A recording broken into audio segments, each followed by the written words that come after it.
My Hebrew brothers and sisters, welcome back. This is your Moreh Yeshu Ben Uriah Israel. Let me take this moment to thank you. I want to thank you for your subscriptions. And we can say very slowly, but we're moving on.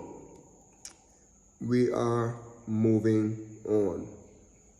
And we know, without a shadow of a doubt, that we're going to get to our destination. And we're going to be able to go live and have more time to spend in dealing with the different subjects and the different kind of teaching that we're doing. Okay. The last session, we talked about Abraham, the call of Abraham, his life and his call. And we mentioned the fact that some of the biggest problems that we experience in doing this teaching, some of the biggest problems that we've seen was based on the fact that the people who refer to themselves as Christians not living up to the mark. Now, according to what I said, a Christian because they're Christ-like. Some of the things, some of the atrocities that we see done in the churches could not be representing Yeshua. If the Christ that they're talking about is referring to our Hamashiach, no, that wasn't his life. Don't let anybody tell you anything different. Now, we're talking about some of the things that the Christians did. And when you think about the Christians, the Muslim, and the Jews, the Judaism, three religions, they all have their issues. Because they never basically agree on anything. Everybody have their own idea about how things should be done. But we saw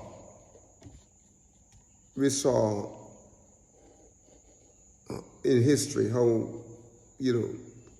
Christians have gone to war and the different things that they have done, and we come to a conclusion that it could not be a religion that Yahuwah started. Not based on the things that they do. It had to be man-made. And based on the history of Christianity and the start, you see, Yeshua started a way. And the Roman came in and took it and make it their religion. And changing things up and do all kind of stuff to make it look Romanized. Now, we've been reading and we've been hearing about the Crusaders. The Crusaders. And so I decided I'm going to investigate a little more because it's different from what I've heard in the church when I was a Christian. This was sing the song, "Onward Christian soldiers, marching us to war, with the cross of Jesus," and the thing like that. So, it was a popular song. Sung in the congregations sang it. And I sang it too, because I didn't know any better. I didn't know any better as a young kid, growing up. Left the Hebrew Israelite way of teaching that my parents, though they didn't call themselves Hebrew Israelite, they call themselves Hebrews are sometimes just the Israelite. And, and that talk about that they're Hebrew Pentecostal. Now, let me say this. So I decided I'm going to look. I'm going to do some research. And what I found was alarming. Alarming. First of all, we see I look at what you call history.com. History.com. And it tells you a whole lot. So what I'm saying to you, some of the things I'm saying to you right now, is relating to some of, I may not put it in the exact word that they have it, but I get the information. So I'm talking about the information that I got from history.com. So the crusade, I want to know what the crusade was all about, and they said it was a military expedition. And this beginning in the late 11th century. And that it was organized by Western European Christians. And the purpose of it was in response to centuries of Muslim wars, of expansions, and the subjective form of that was to check the spread of Islam, from taking control of the Holy Land, right?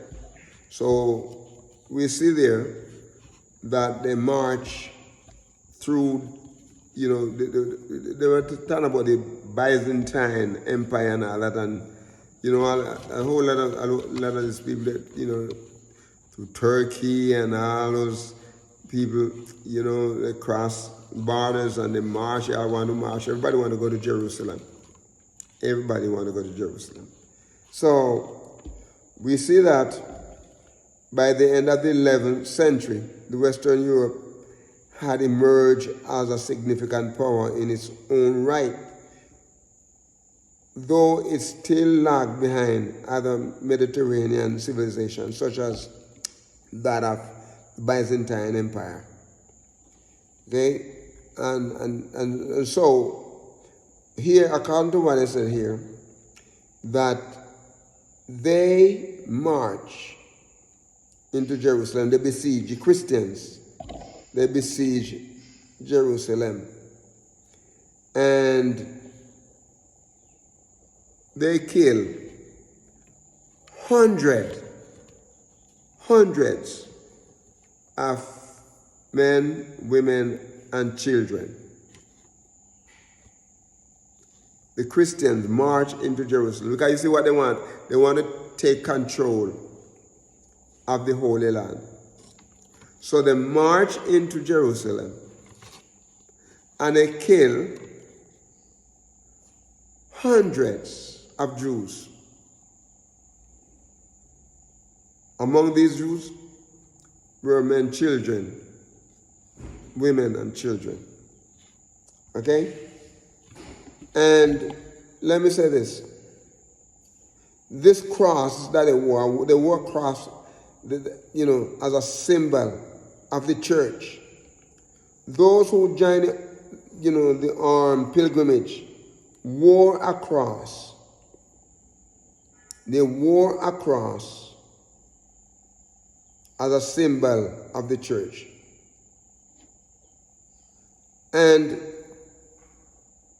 he said the Crusades set a stage for several religious knightly military orders, including the Knights of Templar. These were tunic knights and hospitallers. These groups defend the Holy Land and protect pilgrims traveling to and from the region. So they want to capture the Holy Land. And this is what they did. The Byzantine Empire, they recaptured the Holy Land from the Muslim control, and they marked this as the beginning of the Crusades. And so they went in there and they plundered They plundered, they killed Jews. Among these, many women and many children. The poor people, they killed them. Now, the question that I have to ask, what part of the scripture that give any person the right to use Christianity to do atrocities? Why? Why? Today, one of the reasons why, we have these people that rise up cutting people's head off and all that. If you claim to be a Christian, you're in jeopardy with those people over there in Iraq and Afghanistan, and so that they rise up, and they cut your head off, say you're infidel and so on. They're not right either. They're not right either. But my brothers and my sisters, these are some of the things that happen. These are some of the things that happen, to the to the Hebrew Israelite people, right? So another group of Crusaders led by the notorious Count Imikcho. He carried out a series of massacres of Jews in various towns in the Rhineland and in 1096 and drawing widespread outrage, and causing a major crisis between the Jewish Christians relations. So these things cause many problems between the relationship between the Jews and the Christians, even today. So they attacked and killed and they dismantled, despite deteriorating relation between the Crusaders and the Byzantine leaders, the combined force continued to march through Anatolia, capturing the great Syrian city of Antioch in June 1098. After various internal struggle over control of Antioch, the Crusaders began their march toward Jerusalem, then occupied, at that time was occupied by the Egyptian Fatimids, who were considered Shiite Muslims and were enemies of the Sunnis, right? And they encamped before Jerusalem in June 1099. The Christians forced besieged city governor to surrender by mid-July. Despite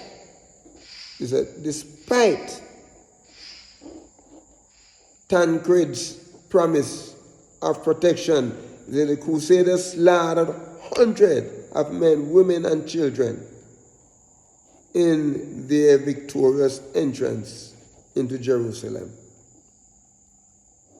Christians, this is what Christians do. And they hold on to their ideologies. Now let me say this, my brothers and sisters. As Hebrew Israelite people, our hearts should be melded. Those of us who continue to be in the Christian church. A man-made religion is not made by Yahweh. It's time for it to shape up